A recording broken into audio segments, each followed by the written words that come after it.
Isso vai muito a reboque de uma série de estudos que foram publicados recentemente sobre uma espécie de onda de reestatização ocorrida na Europa, sobretudo na Inglaterra. Isso virou notícia na BBC, na verdade contabilizou em cima desse estudo feito pelo Instituto Transnacional, se eu não me engano, e que enumerava, se eu não me engano, 267 casos de reestatização no Reino Unido, se não me falha a memória. O que eu acho interessante é como, de certa forma, foi organizado esse estudo e dos elementos básicos que ele fornece para a gente entender um pouco melhor essa questão entre o público e o privado e a gente entender um pouco melhor por que o Estado volta, ou qual é a questão mais complicada desse processo, vamos dizer assim, de privatização. O primeiro ponto desse estudo que eu acho que é interessante, eu até comentei agora há pouco, é essa constatação de que é fácil ir, é barato, relativamente barato e fácil vender, organizar o processo de venda, mas é relativamente caro, difícil, gera uma série de incertezas institucionais, problemas jurídicos, você tem que fazer a volta. Então a primeira lição desses estudos de reestatização que eles trazem para a gente é que a venda tem que ser muito bem pensada, né? Porque a volta é difícil.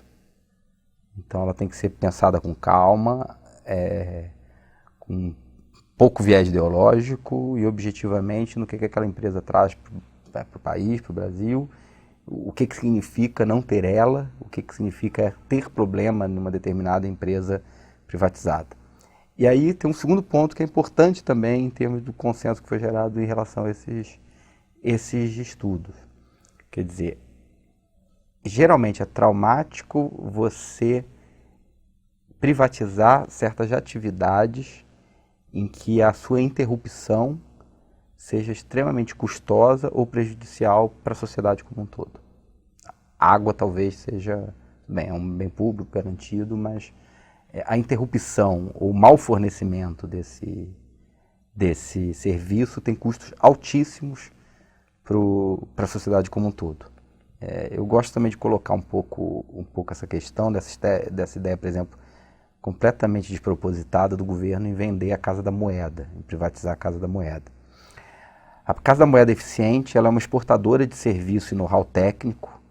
Ela é uma das empresas, vamos dizer assim, públicas do Brasil que funcionam em termos de eficiência e de boa capacitação técnica do ponto de vista internacional. Ela, inclusive, imprime moedas de outros países. Então, ela é uma empresa eficiente, ela é uma empresa que custa pouco, né? Ela é uma empresa que custa pouco, quer dizer, a venda dela não proporcionará muito em termos de ganho fiscal, quer dizer, seria irrelevante do ponto de vista do impacto em finanças públicas.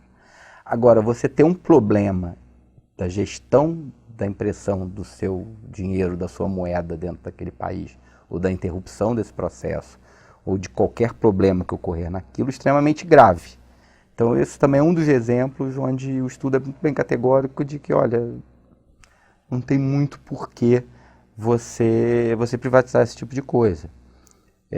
Um terceiro ponto que é interessante, que também a gente já comentou ao longo da conversa, é entender que tem certos setores que, por conta da sua escala de operação, por conta do tipo de serviço e de certas características desse serviço, onde as empresas geralmente tendem a adquirir um poder de mercado muito grande, que ele ser simplesmente privado geralmente gera práticas abusivas de preço. Isso é uma outra constatação importante desses estudos. Quer dizer, mesmo em países onde a estrutura política funciona de forma muito mais ordenada, onde tem marcos institucionais muito mais fortes, muito mais firmes do que o caso brasileiro, onde inclusive os instrumentos de regulação foram mais bem desenhados do que no caso brasileiro, você constatou que é muito difícil, por conta do poder de mercado adquirido dessas empresas, o governo conseguir restringir práticas abusivas de preço. Então esse é um terceiro ponto importante desses processos de estatização, que geram, de certa forma, uma espécie de síntese, minimamente, do que é um bom guia para se pensar essa ideia de privatizar ou de sair vendendo todos os ativos públicos, né? O primeiro dele é a questão de como vai ser a continuidade desse serviço, o quanto a descontinuidade desse serviço pode afetar, né? Um segundo ponto é relacionado à prática tarifária daquele setor, de como você organiza isso. Isso também é uma questão importante. E por conta disso também é importante a gente pensar, né, em termos das características de operação e escala das empresas que vão ser privatizadas. Quer dizer, da capacidade do setor público vender um determinado ativo, que depois de um tempo vai se tornar uma empresa extremamente grande e extremamente difícil de ser regulada pelo setor público. Esse foi um outro ensinamento importante presente nesses casos estudados. Então, acho que isso já joga assim, um certo manual prático de como você já pondera essa história de elimina o estado da economia de uma forma um pouco mais realista. Quer dizer, você já tem uma história prévia, contada e classificada de típicos problemas relacionados a processos de privatização e que são recorrentes do ponto de vista internacional.